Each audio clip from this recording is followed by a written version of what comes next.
아사의 아들 여호사밧이 대신하여 왕이 되어 스스로 강하게 하여 이스라엘을 방어하되 유다 모든 견고한 성읍에 군대를 주둔시키고 또 유다 땅과 그의 아버지 아사가 정복한 에브라임 성읍들의 영문을 두었더라. 여호와께서 여호사밧과 함께 하셨으니 이는 그가 그의 조상 다윗의 처음 길로 행하여 바알들에게 구하지 아니하고 오직 그의 아버지의 하나님께 구하며 그의 계명을 행하고 이스라엘의 행위를 따르지 아니하였습니다. 그러므로 여호와께서 나라를 그의 손에서 견고하게 하심에 유다 무리가 여호사밧에게 예물을 드렸으므로 그가 부귀와 영광을 크게 떨쳤더라. 그가 전심으로 여호와의 길을 걸어 산당들과 아세라 목상들도 유다에서 제거하였더라. 그가 왕위에 있은 지 3년에 그의 방백들 벤하일과 오바댜와 스가랴와 느다넬과 미가야를 보내어 유다 여러 성읍에 가서 가르치게 하고 또 그들과 함께 레위 사람 스마야와 느다냐와 스바디아와 아사헬과 스미라못과 여호나단과 아도니아와 도비아와 도바도니아 등 레위 사람들을 보내고 또 저희와 함께 제사장 엘리사마와 여호람을 보내었더니 그들이 여호와의 율법책을 가지고 유다에서 가르치되 그 모든 유다 성읍들로 두루 다니며 백성들을 가르쳤더라. 여호와께서 유다 사방의 모든 나라에 두려움을 주사 여호사밧과 싸우지 못하게 하시매 블레셋 사람들 중에서는 여호사밧에게 예물을 드리며 은으로 조공을 바쳤고 아라비아 사람들도 짐승떼 곧 순양 7,700마리와 순염소 7,700마리를 드렸더라. 여호사밧이 점점 강대하여 유다의 견고한 요새와 국고성을 건축하고 유다 여러 성에 공사를 많이 하고 또 예루살렘에 크게 용맹스러운 군사를 두었으니 군사의 수요가 그들의 족속대로 이러하니라.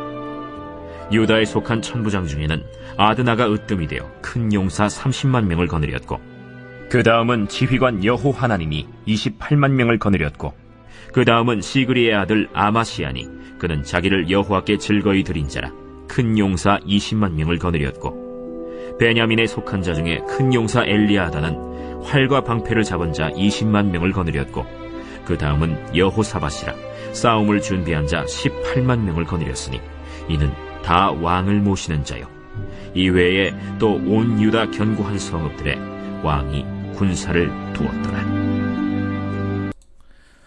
여러분 반갑습니다. 오늘도 퀴트로에는 기막힌 하루입니다. 본 말씀 역대하 17장 1절부터 19절의 말씀입니다. 자, 오늘 말씀에서는 아사의 아들 여호사밧이 남유다의 왕이 되었다고 합니다.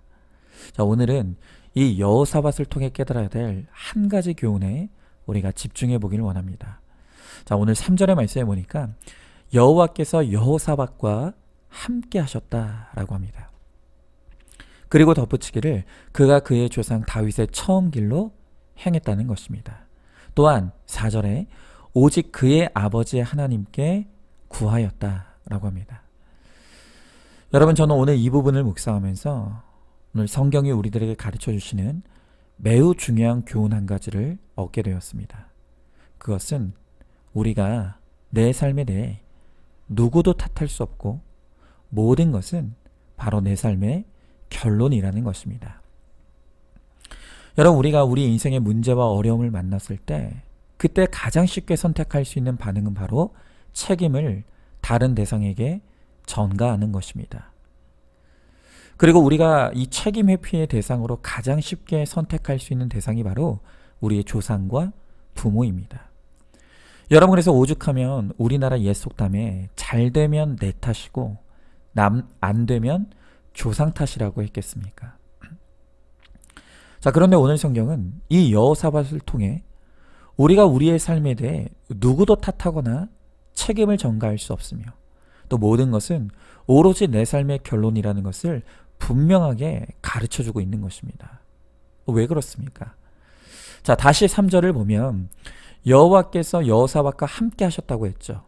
그런데 그 이유가 무엇인가 하니 그가 그의 조상 다윗의 처음 길로 행하였기 때문이라는 것입니다. 자, 여러분, 오늘 마치 이 말씀만 놓고 보면 여호사밧의 조상이 다윗밖에는 없는 것처럼 들립니다. 그러나 그렇지 않죠. 오늘 이 여호사밧은 남유다의 4대 왕입니다. 그리고 통일 왕국 시대에 다윗과 솔로몬까지 포함하면 그에게는 6대의 조상들이 있다는 것입니다. 여러분, 이 여호사밧에게는 여러 조상이 있었습니다. 이 조상들의 행적을 보면 다윗 이후에 솔로몬과 르호보암과 아비야는 모두 전심으로 여호와를 구하는 길에서 벗어난 사람들이었습니다. 그러니까 이 여호사밧에게는 다윗의 믿음의 길뿐만이 아니라 이 다른 조상들의 불신앙의 길로도 갈 수 있는 선택지가 있었다는 것입니다. 그런데 이 여호사밧이 그 여러 조상들 가운데 자신의 롤모델로 선택한 사람이 누구입니까? 그가 바로 다윗이었다는 것입니다. 여러분, 그것은 이 여호사밧의 선택의 결과입니다. 여러분, 이것은 그의 아버지 아사도 마찬가지입니다. 자, 4절에 보면 오직 그의 아버지의 하나님을 구하였다라고 합니다.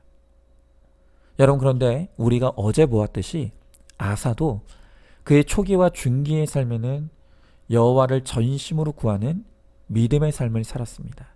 그러나 그의 인생의 말년에는 매우 위독한 병이 든 상황에서도 끝내 여호와께 구하지 않는 불신앙의 길을 걸었다는 것입니다.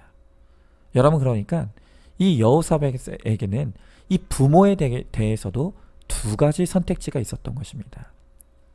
여호와를 전심으로 구했던 전반부의 아버지의 삶을 따를 것인가, 아니면 여호와를 구하지 않았던 후반부의 아버지의 삶을 따를 것인가. 자, 그런데 그가 이 아버지에 대해 선택한 것이 무엇입니까? 그는 여호와를 전심으로 구하던 전반부의 아버지의 삶을 따르기로 그가 선택한 것입니다. 그러니까 오늘 성경이 이 여호사밧에 대해서 이야기하는 것이 무엇입니까? 여호와께서 이 여호사밧과 함께 하신 것은 그의 믿음의 선택의 결과라는 것을 오늘 성경이 우리들에게 가르쳐 주는 것입니다. 여러분, 성경 전체를 볼 때 선한 부모 밑에서 선한 자녀도 나오지만 악한 자녀도 나오고, 또 반대로 악한 부모 밑에서 악한 자녀와 선한 자녀가 함께 나오는 것을 성경은 모두 다 소개하고 있습니다. 여러분, 이것이 무엇을 의미합니까? 물론 우리의 삶에서 부모의 영향이 중요하지 않다는 말이 결코 아닙니다. 믿음의 부모와 믿음의 환경은 우리에게 축복 중에 축복입니다. 그러나 그럼에도 불구하고 그것이 절대적인 것은 아니라는 것입니다. 여러분, 아무리 부모가 신실하고 모든 나의 환경이 믿음의 환경이라고 해도 결국 그것을 따를 것인지 따르지 않을 것인지는 내 선택에 달려 있다는 것입니다. 내가 그 길을 따르지 않으면 나는 악한 길을 가게 될 뿐이라는 것입니다. 여러분, 그것은 반대의 경우도 마찬가지입니다. 아무리 내 부모가 악하고 내 환경이 열악해도 내가 주님을 영접하고 믿음의 길을 선택하면 하나님은 뿌리 깊은 가문과 조상의 죄와 또 그 사슬을 끊어주시고 여호와께서 함께 하시는 은혜의 새로운 삶을 열어주신다는 것입니다. 그러므로 우리는 하나님 앞에서 내 삶에 대해 누구도 탓할 수 없고 무엇도 핑계댈 수 없습니다. 하나님은 우리에게 무한한 자유의지와 선택의 권리를 허락하셨습니다. 내가 어떤 환경에 속했건 내 조상과 부모가 누구이건 간에 내가 그것을 따를 것인지 따르지 않을 것인지는 오로지 나의 의지와 선택의 문제라는 것입니다. 결국 지금의 나는 오로지 내 의지와 선택의 결과이고 내 삶의 결론이라는 것을 인정해야 합니다. 내가 어떤 조상과 부모를 가졌든 어떤 환경이 있든 바로 지금 우리가 하나님을 구하고 하나님을 찾을 때 하나님께서 우리를 찾아와 주시고 우리를 만나 주시고 우리를 새롭게 변화시켜 주실 것입니다. 여러분, 이에 대해 오늘은 제가 저의 장인어른의 이야기를 좀 여러분과 함께 나눌까 합니다. 제 장인어른의 고향은 우리가 흔히 땅끝마을이라고 부르는 저 전라남도 해남입니다. 여러분, 지금도 그렇지만 시골의 바닷가 마을이 얼마나 우상숭배가 강한 곳입니까? 거기다 제 아버님이 자라온 고향 마을은 이씨 문중이 모여 사는 이씨 씨족 마을이었습니다. 여러분, 그러니 얼마나 더 폐쇄적인 그런 환경이었겠습니까? 이곳이 얼마나 영적으로 척박한지 제 처할아버지 어린 시절에 외국인 선교사가 그곳에 들어와 교회를 개척했다고 합니다. 아니 그런데 그 이시문중 사람들이 얼마나 그 교회와 선교사님을 핍박했는지 결국에는 그 선교사님께서 버티지 못하고 그곳을 떠나고 말았다고 합니다. 그리고 그 이후로 오랫동안 이 마을에는 교회가 들어오질 못했다는 것입니다. 그러니 제 장인어른 물론이고 집안의 부모와 형제들도 예수를 믿지 않는 것은 너무 당연한 것이었죠. 그런데 제 아버님이 이런 환경에서 어릴 적 친구들과 그 몇십 리 밖에 있는 교회를 따라다니기 시작했다고 합니다. 그러면서 그 집안의 최초, 아니 그 마을의 최초로 예수 믿는 사람이 된 것입니다. 그러나 이토록 척박한 환경에서 홀로 예수 믿는 것이 그 어디 쉬운 일이셨겠습니까? 하지만 끝내 이 신앙생활을 열심히 하시면서 25세 나이에 정말 뜨겁게 주님을 만나고 성령을 체험하셨다고 합니다. 그리고 결혼하고 드디어 목회자의 길을 가기로 결단하게 되었다고 합니다.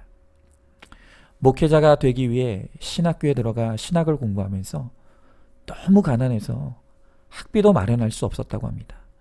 그럼에도 불구하고 믿지 않는 부모와 형제의 도움은 일절 받지 않았고 오직 하나님의 은혜로 신학의 모든 과정을 마치고 마침내 목사가 되어서 또 그 고향 출신 중에 1호 목사가 되셨다는 것입니다. 제 장인어른은 집안의 전도를 위해 정말 온 힘을 기울였습니다. 그래서 아버님을 통해 전혀 예수 믿는 사람이 없었던 이 가족과 가문에 사람들을 전도하여서 부모와 형제들 모두 예수 믿는 이 믿음의 가문으로 변화가 되었습니다. 또한 자녀들도 믿음으로 양육하여서 그 아들은 목사가 되었고 딸은 제 아내가 되어서 사모의 길을 걷게 되었습니다. 여러분, 이렇게 제 장인어른은 가문과 조상이 걷던 불신앙의 길을 선택하지 않고 여호와 하나님을 구하는 믿음의 길을 선택하셨습니다. 그리고 그렇게 전심으로 여호와를 구했을 때 하나님께서 제 장인어른을 영광스러운 목회자의 삶으로 불러주시고 또 그 한 사람을 통해 가게에 뿌리 깊게 흐르던 불신앙의 악과 죄를 끊어주셔서 믿음의 가문으로 다시 세워주신 것입니다. 여러분, 하나님의 은혜는 이런 것입니다. 내가 어떤 집안, 어떤 부모의 가운데 태어나고 자랐든 내가 믿음의 그 한 사람이 되어서 하나님을 믿기로 결단하고 하나님을 전심으로 구하면 하나님은 우리를 전혀 새로운 은혜의 삶으로 변화시켜 주신다는 것입니다.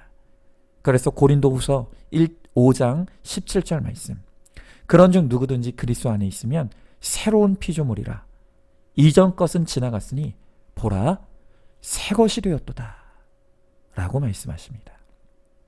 그렇습니다. 하나님은 우리의 과거가 어떠하든 하나님 안에서 우리를 새 것으로 변화시켜 주십니다. 과거의 아픔과 상처와 죄를 끊어주시고 은혜의 새 사람의 삶을 살아가게 해주신다는 것입니다.